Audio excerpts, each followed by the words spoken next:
चौथा गट आहे अहंकार नावाचा, अत्यंत घातक आहे. आता संविधानाखेरीज भारतीय संतांचं नागरिक शास्त्र तुमच्या समोर मांडतो. कसं आहे ते ऐका नेटकं. हे गाव नावाचं हे देहगाव आहे. या देहगावात मानाजी नावाचा एक पाटील राहतोय आणि त्याचं राहणं आता बदललंय. तो जरा नको तिकडेच पाहतो, नको तेच खातो, नको त्याला बोलतो, नको त्याला शेक हँड करतो, नको त्याच्या पार्टीत जातो, नको त्याचा उदो करतो. सप्ताह आला की माळ घालतो, निवडणूक आली की जय जयकार करतो. काय करावं या मनाजीला? म्हणून या मनाजी पाटलाच्या विरोधात देहगावातल्या एका सदस्यानं अर्ज दाखल केला. आता नीट ऐका नागरिक शास्त्र. मनाजी पाटलाच्या विरोधात काम नावाच्या कोतवालानं अर्ज लिहिला. नुसता लिहिला नाही, तो क्रोधाजी PSIच्या टेबलवरती सुपूर्त केला. काचेखाली आलेला अर्ज पाहिला आणि क्रोधाजी PSIच्या फौजदाराच्या गोष्ट लक्षात आली.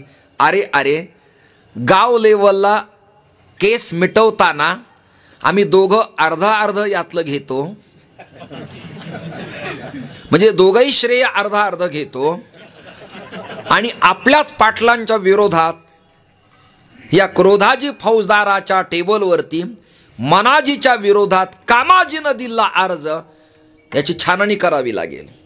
म्हणून तो 2-3 दिवस त्या अर्जाची छाननी करतो, अभ्यास करतो आणि गोष्ट त्याच्या लक्षात येते की ही केस पाटलांच्या विरोधात होता कामा नाही, इथेच प्रकरण संपलं पाहिजे. म्हणून तो अर्ज फाडतो. का? पाटील माझे नातलग आहेत. कोण म्हणतोय? क्रोधाजी. आता मध्ये अर्ज दिला कोण आहे? कामाजी.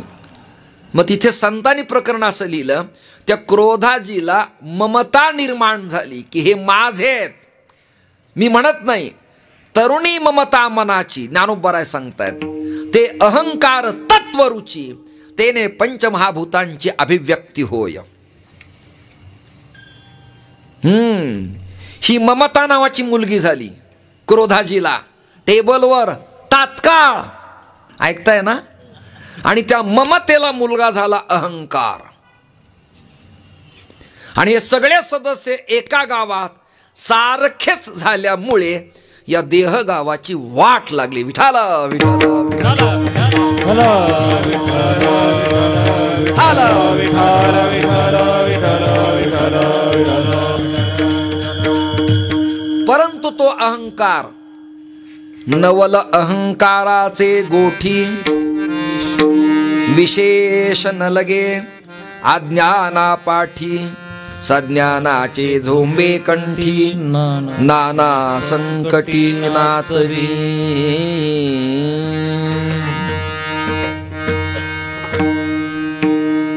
ज्ञात्यांना अहंकार त्रास देतो. म्हणून नामदेवरायांनी तुम्हाला मला सगळ्यांना सूचना दिली.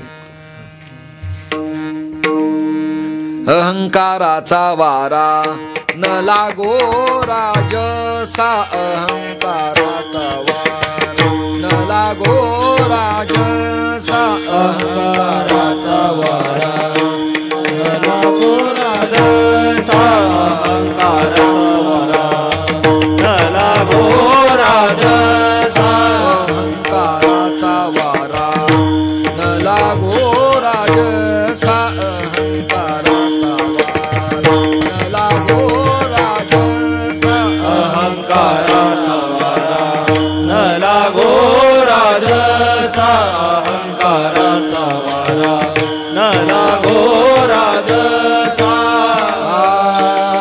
माझ्या विष्णुदासा भाविकासी, माझ्या विष्णुदासा भाविकासी, माझ्या माझ्या माझ्या माझ्या माझ्या विष्णुदासा भाविकासी म्हणा माझा विष्णुदास भाविकासी माझा माझा माझा माझा विष्णुदास भाविकासी माझा विष्णुदास माझा विष्णुदास माझा माझा माझा विष्णुदास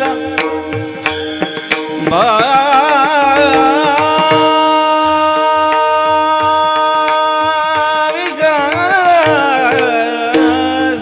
माझा विष्णुदास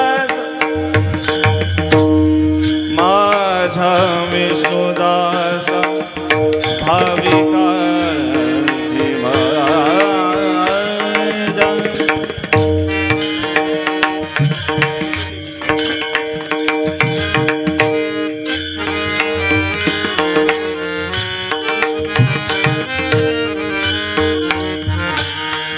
माझा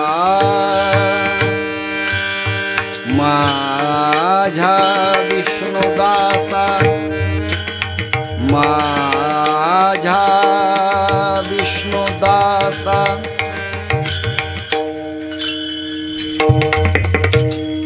कल्पनेची बाधा न हो कवणे काळी ही संत मंडळी असं नाही सांगितलं अहंकाराचा वारा न लागो राजसा आमदारा खासदारा सदस्यासी तुम्ही जागे नाहीत काय माझ्या विष्णुदासा भाविकासी अभाविकासी पण नाही भाविकासी तर त्यांना जास्ती भय असतं मी चारधाम केले यातलं मी जोपर्यंत व्यावृत्त होत नाही तोपर्यंत तीर्थयात्रेचं फळ मिळत नाही म्हणून तर आपल्याकडं एक विधी आहे ना मावद कोणता मावद अशा अनेक तीर्थयात्रा किल्ला एक ग्रहस्थ भलता अहंकारी गावातले लोक त्याला मूर्ख नावाने आवाज द्यायचे हा आला नालायक अहंकारी मूर्ख त्याला ठरलेलंच होतं त्याचं आला नालायक गावातला अहंकारी मूर्ख त्याची टीका टिप्पणी झाल्यावर त्यांनी गाव सोडलं आणि तो उत्तराखंडात गेला आणि गौरीकुंडावर स्नान करणाऱ्या तीर्थयात्रेकरांच्या समोर त्याने त्या कुंडात ओकारी घातली ऐकताय ना ते लोक म्हणले आला नालायक मूर्ख कुठला दृष्टांत संपलाय अभ्यास उद्या करा विठ्ठल विठ्ठल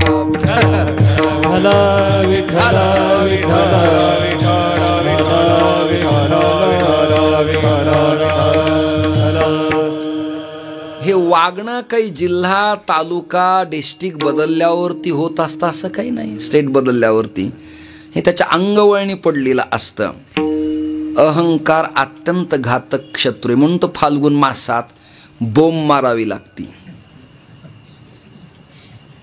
आणि चार गोष्टी एकावर एक रचाव्या लागतात लोक प्रतिकात्मक होळी करतात लाकडं रचतात चोरतात बोंब मारतात पूर्वी भिन्न भिन्न चर्मवाद्य वाजवायचे रंग उधळायचे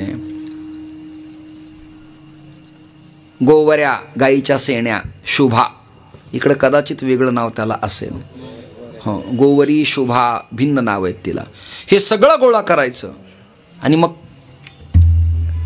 नैवेद्य द्यायचा झेंड्याखाली गावातल्या प्रमुखाचा आणि मग बोंब मारायची आणि ती हलकी वाजवायची हे आत्ता चालू आहे संतांना आणि शास्त्राला होळी कशी अपेक्षित आहे याबद्दल पुरावा देतो काय पुरावा आहे देह चतुष्ट्याची रचोनिया होळी कोणती होळी करायची मन बुद्धी चित्त आणि अहंकार या चार जणांची होळी केली की जीवन कृतकृत्य होतं विठाला विठाला विठाला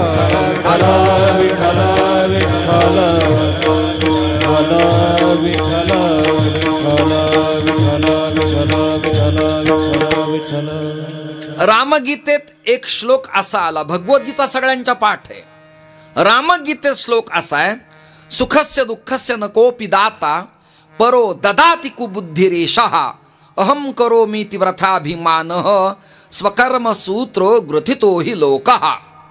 हा झाला श्लोक. अर्थ काय? लक्ष्मण रामास बोलतायत, भैया दादा, तुम्ही वडिलांच्या ठिकाणी मला थोरले आहात, आमचे पथदर्शक आहेत, आम्ही तुमच्या पावलावरती पाऊल टाकून चालतो, पण मला अयोध्येतल्या लोकांचं तोंड पाहण्याची आता इच्छा नाही. का रे बाबा? माझ्या मातृस्वरूपा आईसाहेब जनकनंदिनीवरती त्या लोकांनी आरोप प्रत्यारोप केलेत. तुमच्या चारित्र्यावरती शिंतोडे उडवण्याचा प्रयत्न केला आहे. कैकेयी मातेच्या वर्तनामुळे वडिलांना दुःख भोगावं लागलं. मला असं वाटतं की तिकडे न गेलेलं बरं. त्या लोकांनी आपल्याला फार दुःख दिलंय. भगवान म्हणतात, वेड्या, सुख आणि दुःख प्रारब्ध वशात ज्याची त्याला भोगावं लागतं. भोगतो न घडे संचिता वाचोनी, भोगतो न घडे संचिता वाचोनी, भोगतो न घडे संचिता वाचोनी, भोगतो न घडे संचिता वाचोनी. करावे ते मनी समाधान, करावे ते मनी समाधान, करावे ते मनी समाधान. भोगतो न घडे संचिता वाचोनी, करावे ते मनी समाधान. क्रियामान संचित आणि प्रारब्ध हे बलवत्तर आहे. बड्या बड्यांना बदलता येत नाही. लक्ष्मणा, खेद करू नकोस. कुणी कोणाला सुख देत नाही, कुणी कोणाला दुःख देत नाही. आपणच आपल्या अहंकाराच्या कुकर्म दोरीनं बांधून घेतो आणि माणसाला दुःख भोगावं लागतं. आशय संपला. जगद्गुरु तुकोबराय म्हणाले, जीवन परमार्थात एकदा का वाहून दिलं की त्यात भिन्न भिन्न प्रकाराचे गतिवरोधक निर्माण होतात. त्यातला घातक शत्रू अहंकार. तो जीव आणि देवात अभेद असतानाही भेद निर्माण करतो. तो नासकाच आहे पहिला चरण. अहंकार तो नासी भेद, अहंकार तो ना